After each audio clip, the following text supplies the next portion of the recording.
Hace unos días se difundió la noticia de la victoria, bueno, en realidad no de la victoria de un boxeador sobre una boxeadora, se difundió la noticia del abandono o el fracaso de una boxeadora frente a la superioridad manifiesta de un boxeador.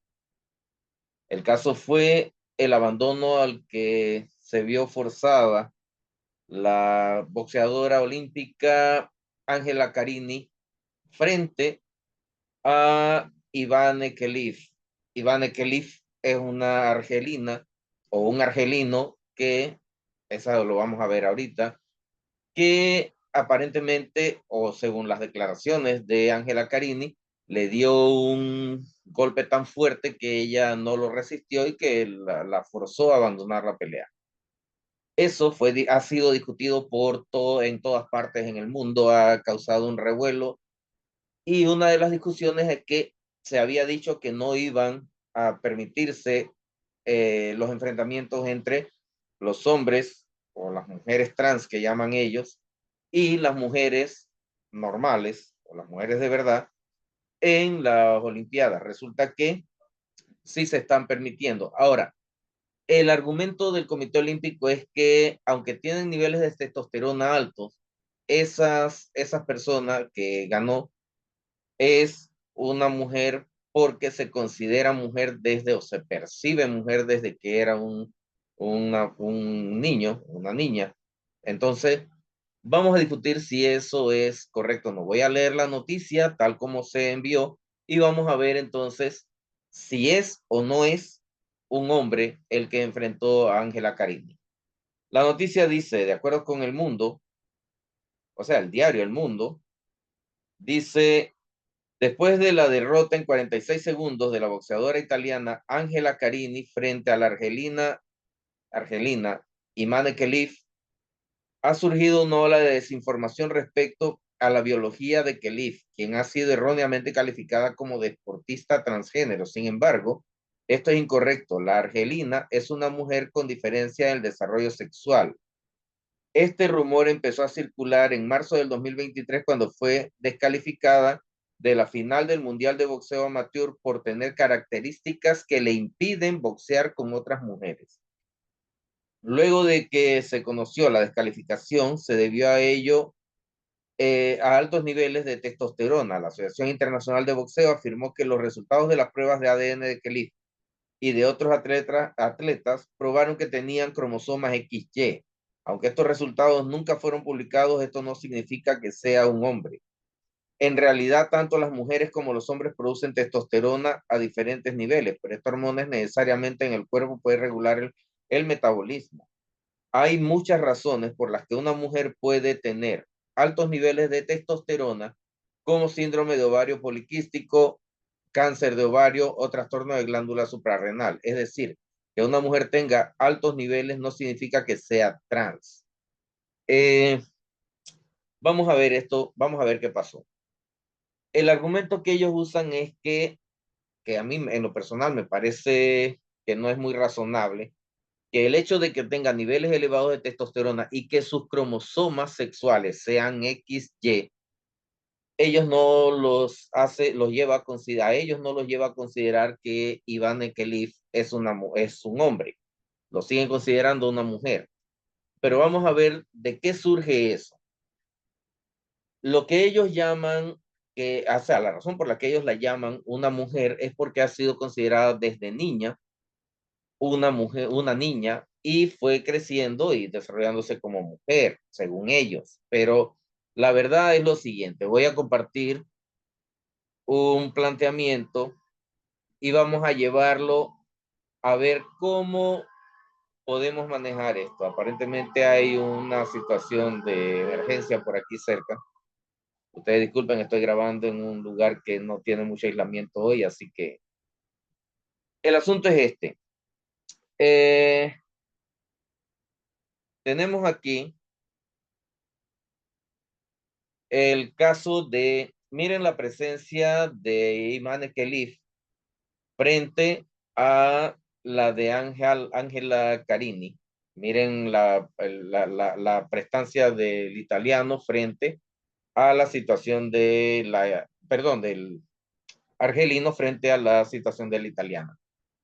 Normalmente se le considera, por definición, a una mujer aquel individuo que tiene dos cromosomas X, o sea, dos cromosomas X, un XX como constitución cromosómica, y al hombre XY. Cierto que hay casos en los que puede haber, por ejemplo, tres cromosomas X, o puede haber un cromosoma Y y dos cromosomas X, o incluso puede haber dos cromosomas Y y un cromosoma X también, pero son casos en los que las características de ese tipo de constitución genómica o cromosómica eh, generan una serie de características anatómicas y fisiológicas que hacen considerar a esa persona como una persona enferma, lo que quiere decir que son patologías, son situaciones en las que la persona no es normal y se considera patología porque no tienen una vida normal. Cuando una cosa se convierte en algo que lo vuelve a uno,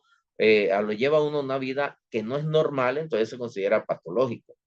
Una persona puede reírse de todos los chistes que escucha y eso es normal. Puede vivir feliz riéndose de los chistes, pero si la risa se hace incontrolable, si no puede estar en una situación seria, si no puede comentar sus vidas, si no puede expresar sus sentimientos en los momentos que se siente triste y comienza a perder la salud por eso, entonces ya se considera una enfermedad. Por eso la pérdida de la salud debida tanto a los problemas fisiológicos, anatómicos o a la relación con el resto de la gente, ya se le considera una enfermedad. Entonces esas situaciones en las que atípicas, en las que los cromosomas son supernumerarios o cosas así, eso ya lo vamos a descartar. Pero vamos a analizar la situación de Imane Khelif, que es más o menos lo que aparentemente sucedió.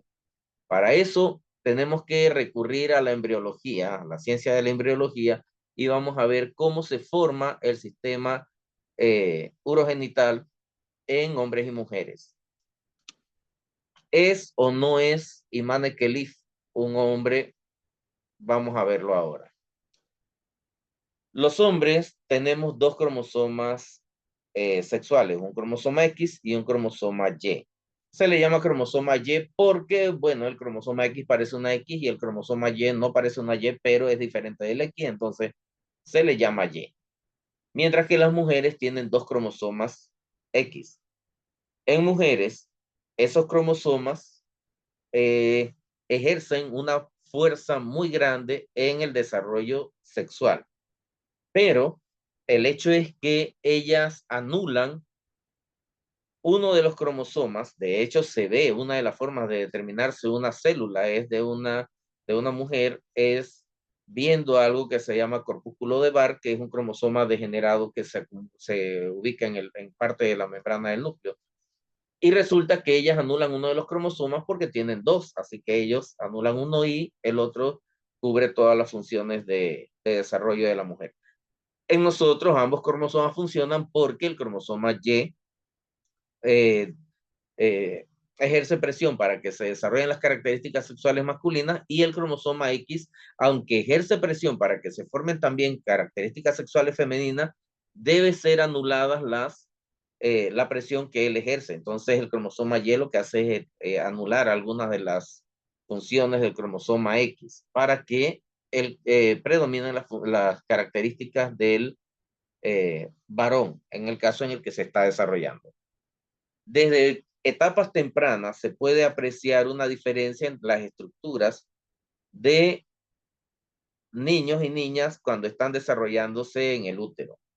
Aquí hay un ultrasonido de un niño, bueno, una niña en el caso superior y un niño en el caso inferior. Se pueden ver ahí los primordios gonadales que indican que se está desarrollando una niña y un niño. Aquí se pueden apreciar en el organismo completo, en el desarrollo del embrión completo, en el feto completo, se puede ver las estructuras ya bastante bien formadas, aunque aquí están bastante tempranamente, pero ya se pueden apreciar. Ahora, para entenderlo, tenemos que asumir algo también. Los tejidos se refiere al tipo de células que constituyen una estructura dentro del organismo. Los tejidos de las estructuras masculinas y femeninas son correspondientes. O sea, si se toma una muestra del útero de una mujer y se compara con la próstata de un hombre, son tejidos similares. Si se comparan los labios externos de una mujer con el escroto de un hombre, son tejidos similares. Si se comparan los tejidos que rodean el tronco del pene de un hombre, son similares a los labios internos de una mujer. Y así, son estructuras que son correspondientes y que se originan de un tejido similar. Así que básicamente, en la primera etapa, antes de que comience a desarrollarse la estructura de, el, de la estructura genital externa y tanto la interna también de los niños, hay una similitud muy grande entre ambos y es muy difícil determinar si son, si es un niño o es una niña solo viéndolo, porque los tejidos son idénticos y las estructuras anatómicas son muy similares. Así que en esa etapa se le llama a lo que se ve en la parte superior de esa ilustración, al primer dibujo de la parte superior, el que está central, se ve, por ejemplo, la parte a la que se le llama tubérculo genital, que es una protuberancia relativamente grande, relativamente notable, relativo porque todas esas estructuras son pequeñas, y debajo de él se ve el pliegue urogenital, que es de donde se va a formar la cavidad urinaria y además se va a formar la estructura genital. Pero también hay una eminencia alrededor de eso que se llama eminencia labioescrotal, que son unas estructuras que van a dar origen o al escroto en algún caso o a los labios externos en otro caso. En el caso de las niñas, labios externos; en el caso de los niños, al escroto. Eh, posteriormente, posteriormente, bueno, hay algo que tenemos que tomar en cuenta también. Esas estructuras están formadas también por unos tejidos que están distribuidos de una manera particular, ¿ya? Están distribuidos de una manera particular. Los tejidos que van a originar o los testículos o los ovarios en la niña o en el niño, lo que son una especie de estructura con una forma central y una forma eh, externa, y esa corteza, se le llama corteza gonadal, es la que va a dar origen a los ovarios, y la parte interna o médula va a dar origen a los testículos. Hay algo que se llama conductos de Wolf que se desarrollan alrededor de ellos y que se pueden apreciar la distribución ahí en el dibujo, que todavía no se ha diferenciado. Entonces estos primordios están todavía indiferenciados, son gónadas que no tienen todavía una identificación y entonces ocupan como un espacio similar, tanto en niños como en niñas, y no se puede determinar cuál es. Pero a medida que pasa el tiempo, hay un momento específico en que los testículos generan, bueno, perdón, el cromosoma Y genera una estructura molecular a la que se le llama factor de feminización testicular, que hace que en el caso de perdón, el cromosoma X, en el caso de las niñas, los testículos el tejido que originaría testículos se vaya reduciendo y la corteza vaya cobrando fuerza y vaya adentrándose y va a generar entonces los ovarios. Lo que llamamos conducto de Wolf, entonces se comienza a llamar conducto de Müller porque fueron detectados por él por primera vez y se dieron cuenta que al final son los que terminan rodeando a los ovarios. Mientras que si esa situación no se da, si ese factor de feminización testicular que generan los cromosomas X no se lleva a cabo, no se produce, entonces los testículos cobran fuerza y comienzan a desarrollarse como testículos. Entonces, el tejido de la corteza se va reduciendo y el tejido de la médula se extiende y genera los testículos.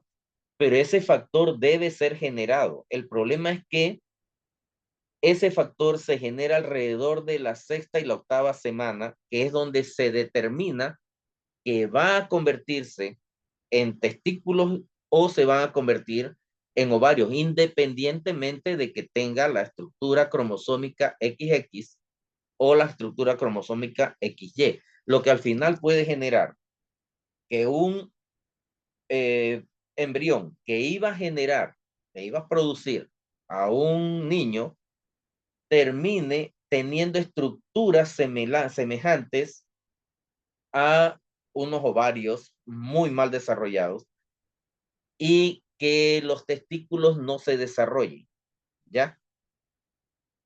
Eso puede suceder por varias razones. Una de las propuestas que se ha hecho, no de ahora, tiene muchos años, pero ha cobrado fuerza de los últimos 20 años, 20, 25 años, es que hay unos factores en el agua que se desarrollan a partir de los plásticos que pueden generar una especie de bloqueador del factor de feminización testicular o de otros factores involucrados en esto, y que al final, al bloquear a esos factores, los testículos no se desarrollen del todo y las estructuras que iban a generarse, que iban a producirse para identificar a un hombre o un niño, no se producen y queda siendo una estructura similar a una vagina y unos ovarios, lo que podrías hacerlos parecer como una niña. Eso puede suceder. Ahora, aquí tenemos la estructura general. En, en la estructura se ve algo a lo que se llama la, la, el tubérculo genital, se ve allí y se ve la estructura más eminente, que es el falo, la membrana urogenital, que es la parte que va a originar a las estructuras que hablamos de la vagina o el pene, y la membrana anal, que es donde la que va a recubrir el ano en todo caso. Aquí vemos ya que se puede apreciar un glande en el caso de los niños, después de haber recibido todo el factor que debe inhibir el resto de las estructuras, puede ser una niña y el glande se convierte en un glande de clítoris, o puede ser un niño y el glande pasa a ser un glande de falo, porque la estructura comienza a redondearse y a hacerse más fuerte. El surco ventral aparece y podría originar la uretra y o podría originar una vagina, pero al final termina formando una uretra en ambos casos, pero la uretra en el caso del varón queda paralela, bueno, no paralela, queda siguiendo la dirección de otros, otras estructuras que hay allí, que son los cuerpos cavernosos, y eso mientras que los del clítoris, que también tiene cuerpos cavernosos, se mantienen en la parte exterior. También se puede ver los pliegues urogenitales fusionados, que ya esos pliegues se cierran en el varón y comienzan a encerrarse porque allí van a ubicarse los testículos en algún momento, mientras que en la niña comienzan a extenderse hacia abajo, generando unos labios internos. En la parte inferior se puede apreciar la estructura que serían las eminencias labioescrotales, porque pueden ser o los que van a originar un escroto o los que van a originar labios externos. Y luego el ano en la parte siguiente. Ya después de 10, 8, 10 semanas, se puede apreciar el glande del pene bastante bien formado. En el glande del clítoris, ya sea en comparación con el resto de las estructuras, se ha reducido. El surco uretral ya se ha cerrado prácticamente y ya conduce tanto la orina como podría conducir en algún momento los espermatozoides. Los labios menores en la mujer ya se han separado y de los labios mayores y se han formado completamente. El escroto en el niño se ha cerrado y los labios mayores ya se han engrosado en la niña. Y luego aparece la comisura labial posterior, o sea, una estructura que cierra la vagina, la entrada de la vagina en las niñas. Mientras que en los niños ya el escroto se ha cerrado completo. Todo esto que estamos viendo genera al final una estructura completa para niños que incluye ya un pene con un glande, un prepucio, un cuerpo ya bien formado. Ya se ve la línea donde se unieron, porque en las niñas no se ve porque no se unen los labios, pero en los niños los labios se unen y queda un pliegue al que se llama rafe del pene, y ese pliegue se extiende a través del escroto, llamándose rafe del escroto. Entonces, en las niñas ya se puede ver el vestíbulo de la vagina y un canal vaginal bastante ya pronunciado relativamente, y eso hace que ya se pueda determinar que son un niño y una niña. El niño con una estructura bien notable y la niña con la suya. Si esas estructuras no se cerraron, puede haber en el niño, por ejemplo, que lo que iba a hacer a generarse era un niño, pero si no se cerraron porque no se recibió el, el factor necesario, entonces esos pliegues no se cierran y la niña se forma completamente y queda un canal vaginal y con un vestíbulo y unos labios incluso. Podría ser que el glande y el cuerpo del pene sí se mantengan, pero no del todo, pero queda una niña con una estructura bastante eh, parecida a una vagina, viéndola externamente, pero sus cromosomas siguen siendo cromosomas XX y se generan al final o un hombre o una mujer, pero en algunos casos, como el que podría ser el de Ivane Kelif, simplemente ella recibió el factor de feminización testicular y sus testículos no se desarrollaron, o se bloqueó el factor que no debía hacerlo, y sus testículos no se desarrollaron, perdón, y al final queda una estructura parecida a una vagina y no produce suficiente eh, eh, eh, hormonas para convertirse en un niño, sino que se mantiene con estructuras de niña. Es cierto que las mujeres que tienen ovarios poliquísticos pueden producir una mayor cantidad de hormona testosterona, pero el efecto que tiene básicamente no es la masculinización. Las mujeres cuando tienen ovarios poliquísticos, sí, tienen un cuerpo un poquito, ligeramente más robusto, no necesariamente. Tienen algunas estructuras que pueden parecer un poquito más ordinarias, pero no se masculinizan. De hecho, ya tengo un video anterior en el que explicaba el asunto de las parejas, que esa mayor cantidad de testosterona incluso sí las hace más agresivas, pero también las hace buscar hombres mucho más fuertes que ella y mucho más fuertes que otros hombres, porque ellas perciben, por esa cantidad de hormonas, son capaces hasta de percibir, incluso por el olor, eso lo explico allá, eh, si un hombre es un hombre fuerte, un macho alfa, o incluso esos hombres que son hombres que rompen los sistemas y que son mala gente, lo que consideraríamos mala gente. Entonces, pero una mujer no se masculiniza completamente por los ovarios poliquísticos. En el caso de ella, de este señor, Iván Ekelif, el problema fue que él se desarrolló como niña mientras era un niño pequeño y se le consideró una niña, pero al llegar a la pubertad y aumentar los niveles de testosterona, él sí, como él tiene un cuerpo, una anatomía y una fisiología de hombre, sus características se desarrollaron como las de un hombre, aunque toda su psicología y parte de su fisiología tenía características de mujer. Entonces, al final, aunque se haya desarrollado así, si se usan los criterios que yo los considero tontos, pero son los que usan los cerebros estos llenos de microplástico de la organización de la Olimpiada, si se usa el criterio de que en la pubertad no debería recibir el tratamiento hormonal, resulta que no coincide porque en la pubertad la producción de testosterona que él tuvo sí lo hizo desarrollarse como hombre, no como mujer. Así que al final tenemos a una persona con características masculinas porque es un hombre XY, y recibió los niveles de testosterona que tenía que recibir para desarrollarse como un hombre, aunque su psicología y parte muy pequeña de su fisiología sean de mujer. Pero como en esta época todo se maneja de acuerdo con la percepción, hay que entender que el Comité Olímpico Internacional ahora decida que sí es una mujer, a pesar de que sus cromosomas dicen que es un hombre, que su estructura anatómica dice que es un hombre y que su desarrollo postpuberal ha sido el de un hombre.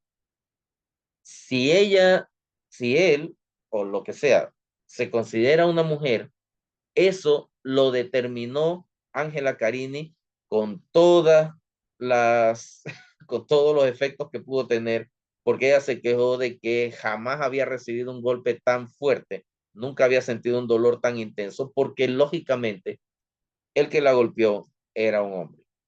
Ahora, ustedes sabrán si pueden considerar que esta persona que vemos aquí es una mujer. Miren el mentón y la mandíbula. Miren los músculos, los bíceps, la estructura del brazo, la longitud del brazo con respecto a la cabeza, la longitud del brazo con respecto a la cabeza, el tamaño de los deltoides, que son los que determinan en gran parte la fuerza, con la estabilidad del golpe, la estabilidad, no tanto la fuerza es la suma del bíceps, los pectorales y el deltoides, pero el deltoide contribuye a la estabilidad, a la dirección del golpe. Y miren cómo se podría enfrentar esa persona a Ángela Carini, que es una mujer esforzándose por pelear. Ahora, eh, ustedes dirán si consideran que la pelea fue justa.